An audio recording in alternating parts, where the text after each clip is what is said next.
What's up, folks? It's your boy DT 2.0, and today we have something that you didn't ask for, but I'm giving it to you anyway. Kind of like the last Christmas gift I got from my old lady. Go figure. Anyway, the unboxing of the ASUS ROG, or Republic of Gamers, Zephyrus G14, the newest one. This is the one with the RTX 3060 chip, and of course the newest, latest and greatest AMD Ryzen chip, so Ryzen 9 chip. So it'll be real interesting to see how this performs when I start taking it through its motion and then comparing it against the Alienware M15 that I have sitting here. And this is the last one I bought, the M15 R4. So we'll see. So I'll do the unboxing, show you guys how it looks. No surprise here that the box looks the same as last year, so I'm expecting that the unboxing experience to be the same as last year. But we'll see when I open this thing up. Anyway, I'm gonna do this real quick. I know I did the poll, and I know that a lot of folks voted on doing the Razer Blade Pro 17-inch, but they don't have the one that I want in stock right now, right? So, and I wasn't gonna get any one. I was gonna get one that if I tested here and I liked it, I'm gonna fucking keep it. And that one is the 4K display, or the M17 Pro. Oh, the M17, the Razer Blade Pro 17-inch with the 4K 120 hertz display with the RTX 3080 chip in it.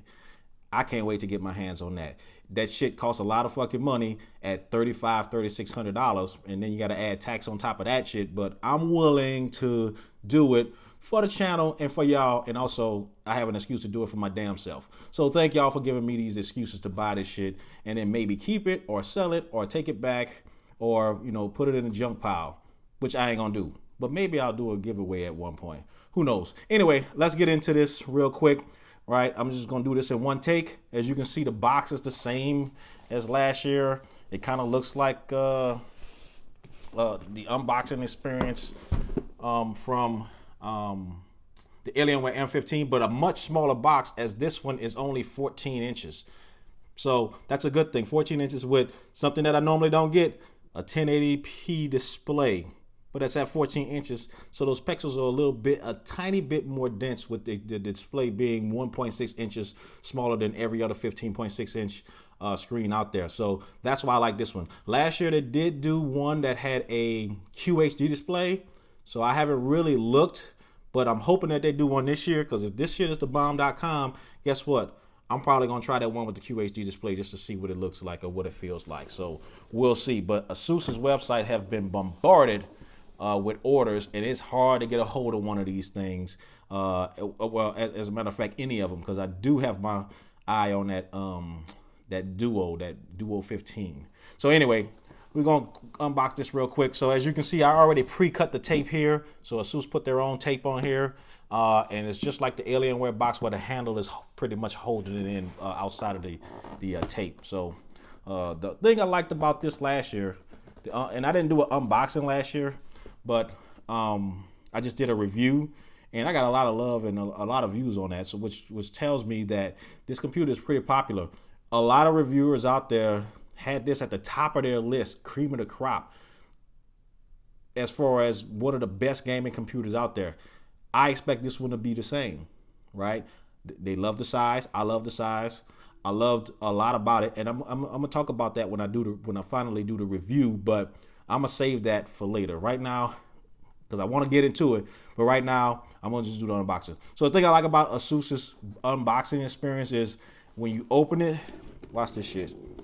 It lifts up the computer when you open up the box, so you could easily grab it. So I don't know if you can see that. Look at it from the side. See how it lifts up there? Man, right? It just tells you that they put a little bit of thinking and thought process when they put these things in the box. It's wrapped in plastic, unlike Alienware. So, oh, I feel. You heard that crunch? Hope I didn't fuck no shit up. But we're gonna set this to the side for right now and see what else is in the box. Let's see what's over here. We have the power cable. I'll set that to the side, and I expect this over here to be the wall wart, and it is. And just like all of the other, well, not all of the other ones, unlike Alienware, but like Razer, they actually have their own power supply. At least they put the branding on it. And I kind of like that ROG symbol. I kind of like that. I kind of like that a lot. So we'll put this to the side. And it's also right here. And then that's it for the box. Nothing else. Right? As you can see, it's going to go back down. And we're going to block out. Put that to the side. Put this back here. It's wrapped in plastic. Take note, Dell/Alienware. They wrapped their shit in plastic. That box was actually inside of a box for protection and not just ripped, wrapped in a brown paper bag and slapped a label on it.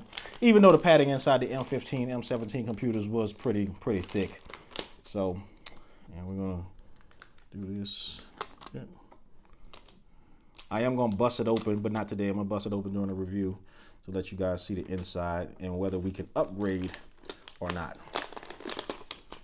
So, put that to the side, and here we are. Man, the thing I like about this is the size. I'm telling you, and this top it's cold. It feels like metal. Oh yeah, it just feels. I love the size of this machine. You know, I love the fact that I could easily throw it in my bag and take it on the way. And then it performed, even though last year had the 2060 chip in it, it performed rather well, right? Stayed kind of cool. And I love the branding right here and also in the back and these vents back here. And I love the fact that when you open it, it actually, the hinge at the bottom actually lifted the laptop up off of the deck. I'm using Navy terms, off of the deck so more air can flow underneath, which is a plus for me. Now the concern that some folks had was whether these little tabs rubbed off or not. And for the time I had the one I had from last year, it didn't. Now these things feel a little durable, a little rubber. I wouldn't be opening this thing on the concrete, but if you do it on a table like this over and over again or on a desk, I don't think they'll ever run out. Anyway, let's open it up and see what we get. And hopefully we got some juice. So if we can see that they improved on one of the things that I didn't like the most about last year, and that was the uneven keyboard lighting. So let's see if they listen to folks, or they just said the hell with it, put it back in the case, and replace the AMD Ryzen chip, and then the RTX 130, 3060 instead of the 2060 from last year. So one key difference outside of the processor and also the graphics card is last year's version, I believe, was 120 hertz. This year's version is 144 hertz. And look at this Dell/Alienware. They have something in here that protects it. You know, I'm not shitting on them too bad right now. Anyway, this was a fingerprint reader right here. But let's see real quick. We'll power this thing up. I'll pause, go through the motion, and then we'll go in here and see what type of RTX 3060 that they have in here. Okay, so let's see if we got some power. Please have some power, because I had to plug this thing in. No juice. How, Sway? All right, we'll pause it and I'll come back. So we're back in business. We got some juice. I'm gonna pause it again and then set it up. But one thing I can tell is two things on this. I can tell the smoothness of it, but also I can tell, and I'm gonna have to check the specs, but I think the response time is kind of long on this one. I think it's like 25 milliseconds, same as the M17 with the 4K display.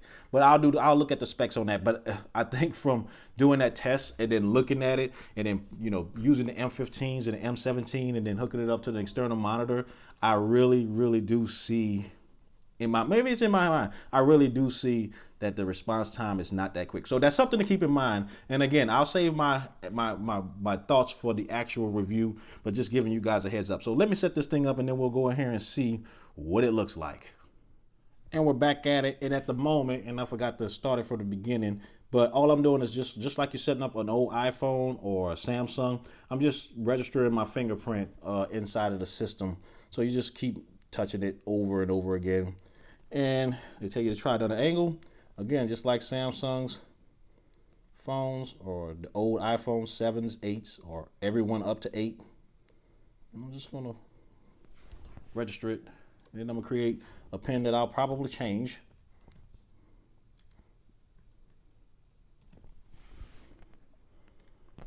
Bayao. And it's gonna set up. Now, I'm turning all this shit off. Anything to get your information, right? Anything. Normally I would have a couple of those on, but today, just because I'm unboxing it, I'm not doing all that shit. I just want to get in here. Now, one thing that I did notice off the bat, and it has not changed, was, and I'll say it in my review, the keyboard in the daytime, if you have the lights on, it fucking sucks. You can't see. I literally couldn't see shit until I turned the lights off. Like when I turn them on, right? Well, once it comes back, but when I turn them on, it like fucking sucks, right? It sucked. Or at low, you need them really high in order to see them. You need them really high. But if you have anything lower than high, the highest setting, you're not going to see them in the daytime. It has to be nighttime. But for the most part, from what I'm seeing, it looks like they did some work to it. It's not colorful. It's not RGB. It's all white. But it looks like they actually did some work to the keyboard. So they actually listened to some folks. But I have to take it from behind the camera and then look at it closely. And I'll do that during my review. But for now, I'm going to turn these shits off. 3 levels to it. While we wait, trackpad feels nice and smooth. Actually feels smoother than the Alienware. Fingerprint reader, I'll test that once I do my review. But from what I can tell, it pretty much feels exactly like last year. I do like the fact that they keep these separate buttons up here, like getting to the command center, muting it, and then the volume up and down key, so you don't have to press function to get to those, with the exception of the mute key, which is on F1. And don't pay no mind, right, to the Alienware background, because all it did was import my information from my other computers. So yeah, I know, I get it. But I can tell that the buttery smoothness of this display, but again, maybe it's my imagination, I'm kind of noticing the response time on this thing. Anyway, let's see if I can find where we can look at the chip. There you go to help, system information. And this is a GeForce RTX 3060. And then right here it says Max-Q Technologies, and next to it it says yes. So this is the Max-Q version of the 3060. And again, this thing performed quite well last year with the Max-Q version of the 2060 chip. So it'll be interesting to see the performance difference between the two. Maximum graphics power, 80 watts. So it'll be interesting to see if this thing performs up to snuff, right? Of course, instead of having 8 like all of the other chips, this has 6 gigabytes of video memory. So a little bit there, but again, you have a 14-inch 1080p display. It's not pushing 4K, so I think we can work with that. But we'll see. So if you have any questions about my experience unboxing this thing, hit me in the comments. I'm going to bring this thing through the motions. I'm going to do everything that I can do in order to make sure that it's thorough. And I'm going to go to this armory crate. They call it armory. Yeah, they call it armory crate and not a command center. But I'm going to go to this armory crate and do everything that I need to do in order to get this thing, to squeeze the maximum performance out of this brand new Ryzen 9 chip, the 5000 series. And see what we can get. See if we can squeeze some competitive frames out of this thing compared to the M15. And of course, to make it even, Steven, I'll knock this down to 1080p for the viewers. Anyway, if you have any questions, hit me in the comments. I'm gonna update the drivers, update the Windows software, get everything up to snuff, bust it open, probably put an extra hard drive in there if there's room in there, and then install some games and then play them shits. And then let y'all know what I think, along with, of course, typing up the review, which by it looking the same as last year, which shouldn't take too long. So thanks for watching. This is DT 2.0. Peace.